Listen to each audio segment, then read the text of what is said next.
Olá! Bem-vindos a mais uma análise aprofundada aqui conosco. Olá. Hoje vamos mergulhar num tema fundamental do xadrez estratégico. Vamos usar como base o capítulo 4 do livro Xadrez Vitorioso, Estratégias, do Yasser Seirawan e do Jeremy Silman. Um clássico. Sem dúvida. E a pergunta que o capítulo levanta parece, à primeira vista, simples. Para onde levar as peças? Parece, não é? Mas aí é que está. Exato. Porque, pronto, saber como as peças se mexem, isso é o básico. Mas perceber onde as colocar para tirar o máximo delas, bem, isso já é estratégia pura. Completamente. É mesmo essa a diferença entre, empurrar madeira e jogar xadrez a sério. É isso. Então, a nossa missão hoje é seguir a narrativa deste capítulo e tentar extrair as ideias-chave sobre o posicionamento ideal peça a peça. Perfeito. O capítulo faz isso mesmo. Analisa cada peça individualmente, onde é que elas gostam de estar, onde rendem mais, e acho que faz sentido começar por onde eles começam, o cavalo. O cavalo. Ok, a peça que salta por cima das outras. O livro fala muito em pontos de apoio. Confesso que às vezes os meus cavalos ficam ali meio perdidos. O que são exatamente esses pontos e por que é que são tão cruciais? Bem, os pontos de apoio são essencialmente postos avançados para o cavalo. São casas, normalmente já no território adversário, ou perto dele, que estão seguras. Seguras como? Seguras no sentido em que são defendidas por um peão nosso e, muito importante, não podem ser atacadas facilmente por peões adversários. Um cavalo aí instalado, tipo na quinta ou sexta fila, torna-se uma dor de cabeça terrível para o oponente. Ah, ok. Ele controla casas vitais, restringe o movimento das peças inimigas, pode apoiar ataques. A função dele muda radicalmente. O livro até mostra exemplos. A diferença entre um cavalo num bom posto avançado e um cavalo na primeira fila ou num canto é abismal.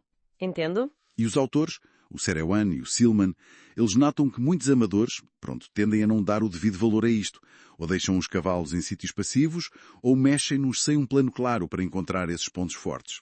Faz todo o sentido. Ok, cavalo entendido. E agora, as diagonais, os bispos. O livro usa aquela classificação de bispo bom e bispo mau. Isso não soa assim um bocadinho taxativo? Tipo, um bispo mau está condenado? É uma classificação clássica e muito útil, mas temos de ter calma, não é uma sentença de morte, claro que não. Ah, bom. Basicamente, um bispo é considerado mau se os seus próprios peões centrais estiverem na mesma cor das casas por onde ele anda. Isto limita-o imenso, fica bloqueado pela sua própria estrutura. Fica preso, sim. Exato. Mas, e o livro sublinha isto, mesmo um bispo mau pode ser útil. Se ele conseguir sair dessa cadeia de peões, ou se conseguirmos abrir diagonais para ele, ele pode ganhar bastante atividade. A estratégia passa por perceber, consigo melhorar este meu bispo mau, ou será melhor tentar trocá-lo, talvez pelo bispo bom do adversário? E claro, o ideal muitas vezes é ter o par de bispos, porque aí controlamos casas de ambas as cores. É uma vantagem posicional importante em muitas situações. Percebido. Então essa nuance é importante. Bem, passando das diagonais para as colunas e filas, as torres. Como é que tiramos o máximo destas peças? Parecem gostar de espaço, não é? Adoram. Espaço é a palavra-chave para as torres. Elas são mais fortes, de longe, em colunas abertas ou semi-abertas.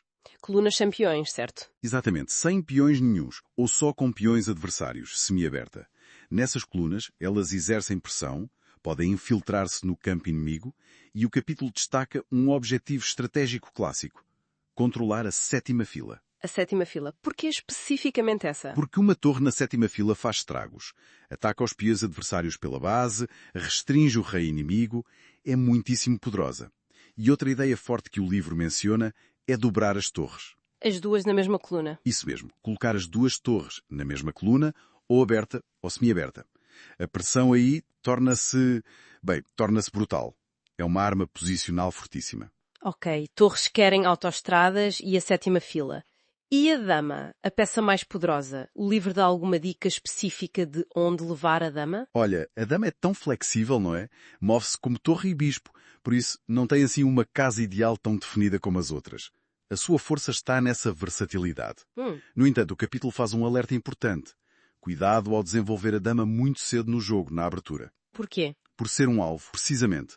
Como é a peça mais valiosa, se a metemos em jogo cedo demais, ela pode ser atacada pelas peças menores do adversário, e aí perdemos tempos preciosos a ter de a recuar, a fugir das ameaças. A dama geralmente entra em ação mais tarde, quando o jogo está mais definido, as linhas mais abertas. Entendido. Guardar a artilharia pesada para o momento certo. E por fim, aquela peça que normalmente só queremos proteger, o rei. Como é que o capítulo aborda o papel estratégico do rei? O rei é fascinante porque ele tem tipo uma dupla personalidade no xadrez. Dupla personalidade, como assim? Na abertura e no meio-jogo, a segurança dele é a prioridade número 1. Ponto final. Por isso é que fazemos o roque. Para o tirar do centro, para o esconder atrás de peões e ligar as torres. Manter o rei no centro, com muitas peças no tabuleiro, é pedir problemas. Sim. Geralmente é fatal. Pois. Mas, e aqui vem a reviravolta, nos finais de jogo, quando já há poucas peças, o rei transforma-se. Deixa de ser uma peça passiva que só precisa de ser defendida e torna-se um combatente ativo. Ele vai à luta. Vai mesmo. Deve ir. O livro mostra que o rei, no final, deve avançar, ajudar a controlar casas importantes, apoiar o avanço dos seus próprios peões, atacar os peões e peças fracas do adversário. Um rei ativo, num final, pode valer tanto ou mais que uma peça menor. É crucial ativá-lo. Que interessante essa mudança de papel. Então, se formos a ver a narrativa do capítulo 4, a ideia principal é mesmo essa. Não basta saber mover as peças. Temos que entender as preferências delas, não é? As casas, as estruturas onde elas realmente funcionam bem. Exatamente. O capítulo dá-nos essa visão peça a peça. Para onde levar o cavalo? Para um ponto de apoio. Onde quer estar o bispo? Numa diagonal aberta, de preferência, fora da sua cadeia de peões. A torre, numa coluna aberta, idealmente na 7ª fila. A dama, com cautela no início, ativa mais tarde. O rei, seguro no início, lutador no final. Compreender isto muda a forma como olhamos para o tabuleiro. Começamos a avaliar as posições não só taticamente, mas posicionalmente. As minhas peças estão bem colocadas, estão a atingir o seu potencial. E as do meu adversário? Percebemos para onde levar as peças é a base do plano, então. É um pilar fundamental da estratégia, sem dúvida. Muito bom. E fica talvez aqui uma reflexão final para quem nos ouve. Ok, já percebemos melhor onde cada peça individualmente gosta de estar. Mas como é que a sinergia, a colaboração entre peças diferentes, tipo um cavalo forte apoiado por um bispo ativo, ou torres a controlar uma coluna aberta enquanto a dama prepara um ataque, como é que essa combinação potencia ainda mais a nossa estratégia? Excelente ponto. É o próximo nível, não é? A coordenação. Mas começa tudo por saber onde cada uma delas deve estar. Exatamente. Fica a dica do capítulo 4 de Xadrez Vitorioso Estratégia.